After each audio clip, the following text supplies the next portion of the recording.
কিতা দেখছো কিনা আমরা এবারা নির্বাচনে খেলিয়া আসরের নামাজ পড়ছে 2 বার। যাবারা সারা বছর টুপি নাই, নির্বাচন ডাইলে টুপি মাথার দেয়। যাবারা সারা বছর নামাজ নাই, নির্বাচন ডাইলে আসরের নামাজ করে ডালায় 2 বার। এবারে যদি আবার আমরা যারা নামাজি 5 ওয়াক্ত 12 মাস নামাজ করি না, আমরা যদি কয় ধর্ম লইয়া ব্যবসা করে কলজাটাত লাগে নি কর কিতা দেখছো কিনা আমরা এবারা নির্বাচনে খেলিয়া আসরের নামাজ পড়ছে 2 বার। আপনারা কি মনে করছেন 2 দিনে? আরে না, একদিনে। একদিনে বড়বড়ায় আসরের নামাজ পড়ছে কয়বার? তা আমি কই তো তোরা হলে কি হ্যাঁ বেড়ায় নেতা হইব? তোর মতো বেহতার হইলে বেড়া নেতা হইতে পারবো? এবারায় সানলা গ্রামও আসরের নামাজ পড়ছে। সারিফাড়ার তারা এবারায় যে নামাজিরা জানার দরকার আছে না?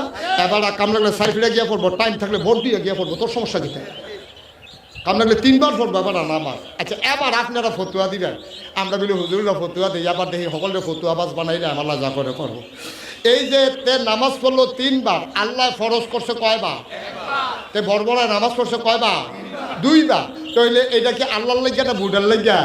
আচ্ছা পড়লে পড়ছে বুড়ার লাগিয়া, আবার তুই মনটা নামাজ পড়ে তুই কোনো বুট পায় খারাপ কি কেন? দুঃখ তো এই জায়গাটা, তো দুঃখ তো এই জায়গাটা।